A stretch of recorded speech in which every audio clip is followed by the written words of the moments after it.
السلام علیکم ناظرین، مجھ سے لوگ اکثر ویلنٹائن ڈے کے حوالے سے سوالات کرتے رہے ہیں۔ میں ان سوالوں کے جواب بھی دیتا ہوں۔ اس موضوع پر میں نے مضامین بھی لکھے ہیں، وہ بڑے پیمانے پر شائع بھی ہوئے، پھیلے بھی۔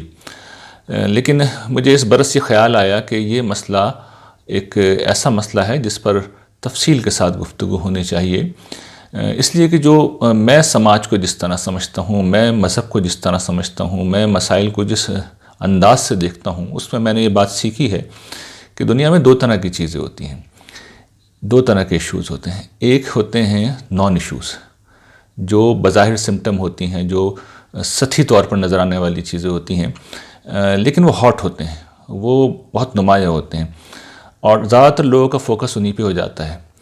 اس کے برعکس ایک دوسری طرح کے ایشوز ہوتے ہیں جو اصل ایشوز ہوتے ہیں، جو مسئلے کی جڑ ہوتے ہیں، جو بنیاد ہوتے ہیں۔ ہمارے معاشرے میں یہ بڑا المیہ ہے، اور اس المیہ کو پیدا کرنے میں ہماری انٹلیکچول لیڈرشپ کا بڑا رول ہے کہ اس نے نان ایشوز کو ایشوز بنا دیا ہے۔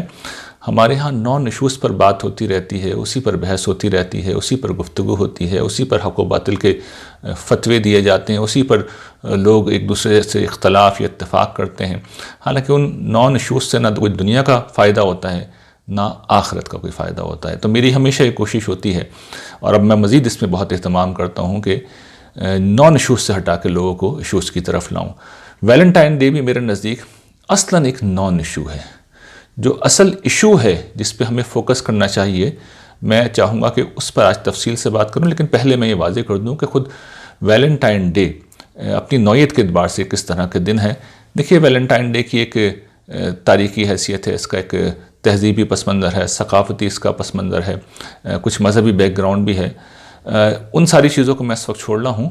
جو اس دن کی حقیقت ہے وہ ہمیں سمجھ لینی چاہیے۔ اس دن کی حقیقت یہ ہے کہ مرد و زن کا جو صنفی تعلق ہے، مرد عورت کا جو تعلق ہے، جس کے نتیجے میں اس دنیا میں اولاد وجود میں آتی ہے، انسانوں کی نسل آگے بڑھتی ہے، یہ تعلق اس کی راہ میں کوئی رکاوٹ نہیں ہونا چاہیے، اور لوگ حسب منشا، حسب خواہش اس تعلق کو اپنی مرضی کے مطابق پورا کر سکیں۔ تو یہ اس کی اصل نوعیت ہے۔ اب واپس اپنے مذہب کی طرف ہم آتے ہیں۔ ہمارا دین اس حوالے سے کیا کہتا ہے؟ اس لیے کہ میں ایک مذہب کا طالب علم ہوں، اسی کی روشنی میں اپنی رائے پیش کروں گا۔ مذہب تو اس کو ناجائز نہیں کہتا، یعنی وہ یہ بتاتا ہے کہ نکاح کے رشتے کے ساتھ، نکاح کے بندھن کے ساتھ نہ صرف یہ تعلق جائز ہے بلکہ انتہائی محبوب ہے۔ حضور نے ان نکاح من سنتی کہہ کر اس تعلق کو آسمان پہ پہنچا دیا۔ قرآن مجید کی تعلیمات کا ایک بڑا حصہ ہے جس میں اللہ تعالیٰ اسی رشتے کے استحکام کے لیے احکام دے رہے ہیں، اور رسول اللہ صلی اللہ علیہ وسلم کی دیگر روایات بھی ہیں جس میں حضور نے اس کی اہمیت کو واضح کیا ہے، اور بہت سے لوگوں کو جب کچھ غلط فہمیاں اس حوالے سے ہوئیں کہ نکاح نہ کرنا کوئی نیکی ہے، تو حضور نے بڑی سختی سے توجہ بھی دلائی ہے، اور یہ حضور کا طریقہ ہے اور اس کی پیروی ہونی چاہیے۔ قرآن مجید نے اس پہ ابھارا ہے، سورہ نور میں معاشرے کو ابھارا ہے، ذمہ داروں کو ابھارا ہے، بڑوں کو ابھارا ہے کہ جو غیر شادی شدہ لوگ ہیں معاشرے میں، ان کی شادی کا اہتمام کیا جائے۔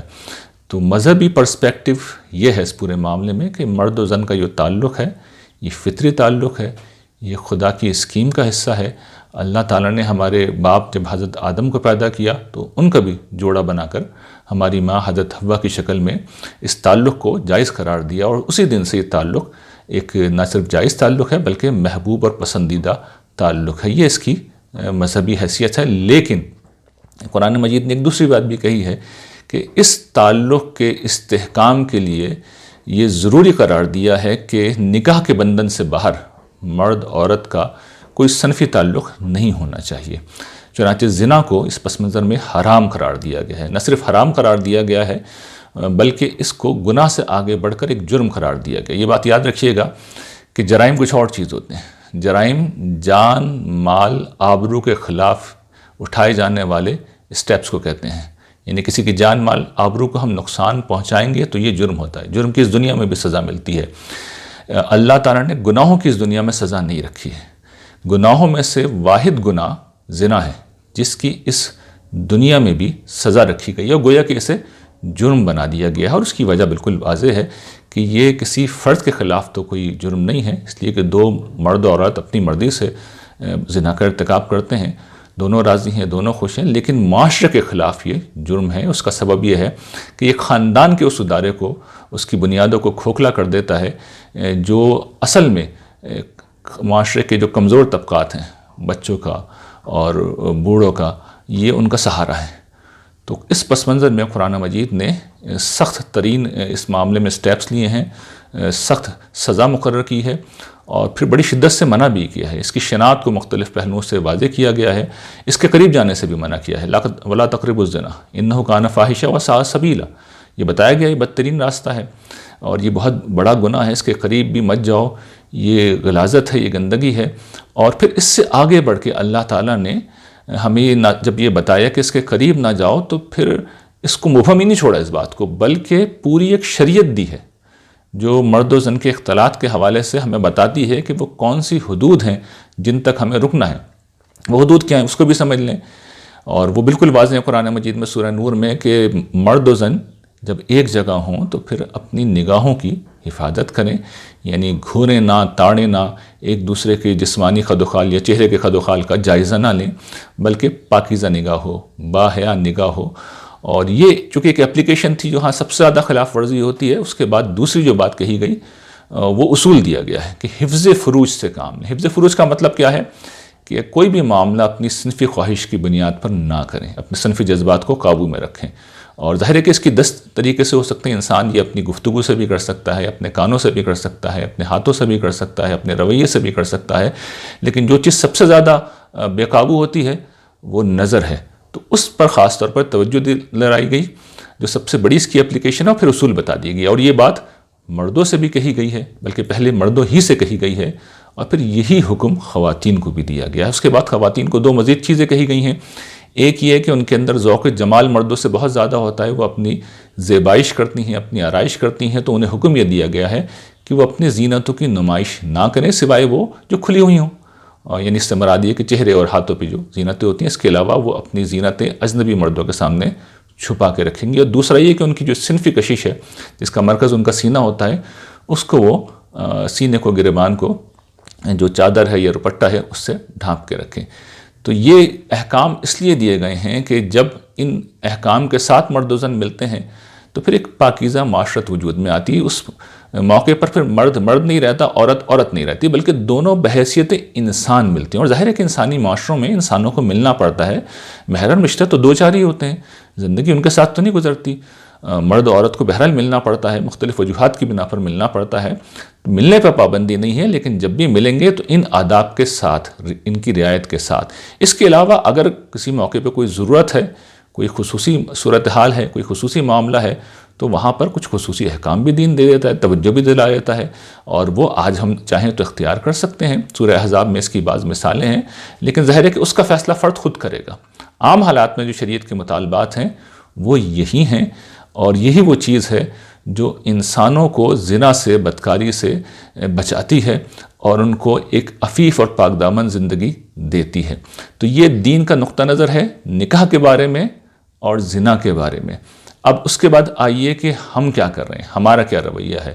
دیکھیے ہمارا معاملہ یہ ہے کہ ایک تو انسانی حقیقت ہے کہ جس طرح کھانا پینا یہ فطری انسانی ضروریات ہیں، اسی طریقے سے مرد عورت کا تعلق یہ بھی بنیادی انسانی ضرورت ہے۔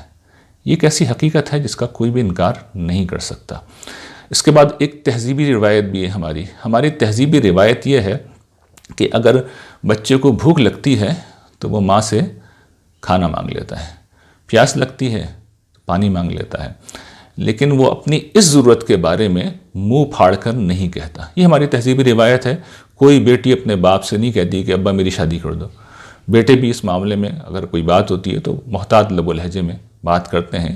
یہ ہماری تہذیبی روایت ہے، بڑی خوبصورت تہذیبی روایت ہے، لیکن اس میں دوسرا رول والدین کا ہوتا ہے۔ والدین یہ نوبت نہیں آنے دیتے کہ ان کا بیٹا یا بیٹی منہ پھاڑ کے یہ باتیں کرنے لگیں۔ وہ آگے بڑھتے ہیں اور خود اس ضرورت کو پورا کرنے کا اہتمام کرتے ہیں، اس معاملے میں اپنی ذمہ داری کو سمجھتے ہیں۔ لیکن انفارچونیٹلی پچھلی کئی دہائیوں سے ہمارے معاشرے میں اس حوالے سے، شادی کے حوالے سے، نکاح کے بندھن کے حوالے سے بہت بڑا انحراف آیا ہے، اور جو بڑا انفارچونیٹ ہے۔ میں تو برسوں سے اس پہ توجہ دلا رہا ہوں، 20-22 سال پہلے میں نے اس موضوع پر ایک تفصیلی مضمون بھی لکھا تھا، یہ نعمت مصیبت کیوں بن گئی ہے، جس میں نے بتایا تھا کہ وہ کیا وجوہات ہیں جن کی بنا پر ہم نے شادی کو ایک بہت مشکل کام بنا دیا۔ دیکھیے، بہت موٹی سی چیزیں ہیں۔ سب سے پہلی جو چیز اس کے اندر ہے وہ یہ کہ ہم نے شادی کو ایک انتہائی مہنگا عمل بنا دیا، یعنی یہ کوئی بنیادی ضرورت کی جگہ پہ اب نہیں رہی ہے، بلکہ بنیادی ضرورت سے آگے بڑھ کر یہ ایک بہت بڑا، سمجھیے کہ، اور بلکہ زندگی میں ایک ہی دفعہ پیش آنے والا ایک بہت بڑا واقعہ بن گئی ہے، جو فرد کی زندگی کا شاید اہم ترین واقعہ ہے۔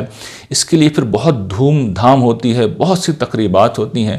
چلیے دھوم دھام بھی کر لیں، تقریبات بھی کر لیں، لیکن ان سب میں پیسہ لگتا ہے، اور کوئی معمولی اماؤنٹ نہیں خرچ ہوتا۔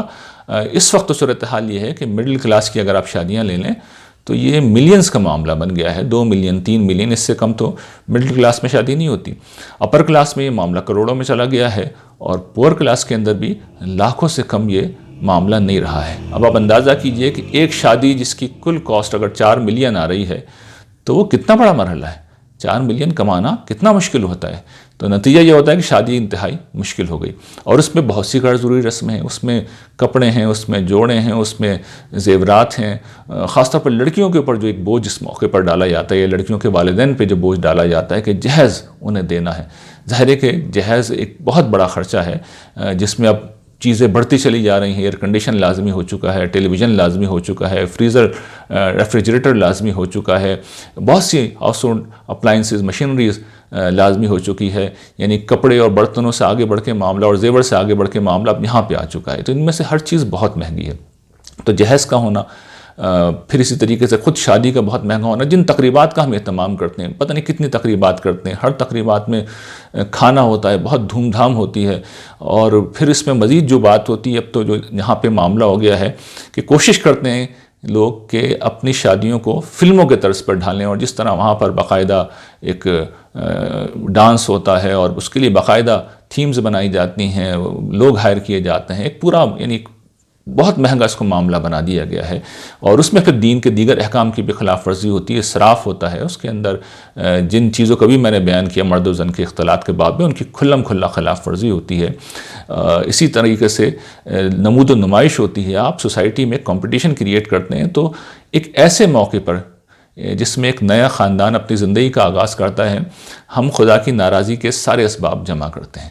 تو یہ ایک چیز ہے۔ پھر مثال کے طور پر ہم نے جو مطالبات طرفین سے کیے ہیں، طرفین یعنی کہ لڑکے اور لڑکی سے، لڑکے کے لیے ضروری ہے کہ وہ بہت اچھی جاب کر رہا ہو، بزنس ہو یا اس کا اپنا بہت سیٹ ہو، گاڑی ہو، گھر ہو۔ تو مطالبات ہیں۔ ایک نوجوان یہ چیزیں کیسے کر سکتا ہے؟ اور اگر کرے گا تو جو نوجوان 14 سال 13 سال کی عمر میں بالغ ہوا ہے، اس کو مزید 15 سال محنت کرنی پڑے گی، تب کہیں جا کے وہ کچھ ابتدائی درجے کی چیزیں ارینج کر سکے گا۔ تو ان 15 برسوں میں وہ کیا کرے؟ یعنی شادی کی یا ضرورت جو ہے، یہ جو اس تعلق کی ضرورت ہے، وہ تو 13-14 سال کی عمر میں پیدا ہو گئی۔ اچھا، ہم یہ نہیں کہہ رہے کہ 13-14 سال کی عمر میں آپ شادی کر دیں، اس لیے کہ یہ چونکہ ایک ذمہ داری ہے شادی، تو آدمی کو جسمانی بلوغت کے ساتھ ذہنی بلوغت بھی ہونی چاہیے، اور کسی نہ کسی درجے میں بہرحال مالی استحکام بھی اس پہلو سے ضروری ہے کہ اب وہ زمانہ نہیں رہا کہ جب ہمارے والدین کی شادی ہوئی تھی تو اس طرح اس وقت شادی ہوتی تھی کہ بھئی آپ کی 3 بیٹیاں، میری 1 بیٹی اور لے جائیے، تو آنے والی دلہن کی پوری ذمہ داری اصل میں لڑکے کے والدین اٹھا رہے ہوتے تھے۔ تو اب تو اس طرح نہیں ہوتا، تو اب تو لڑکے کو ذمہ داری اٹھانی پڑتی ہے۔ تو چلیے کچھ مالی استحکام بھی، لیکن اس کی کوئی لمٹ ہونی چاہیے، اور ہمیں یہ سمجھنا چاہیے کہ یہ ایک بنیادی ضرورت ہے، اس کو ہم مؤخر نہیں کر سکتے۔ مغرب کو جب مسئلہ یہ پیش آیا تو انہوں نے اس کا سیدھا سا سلوشن یہ نکالا۔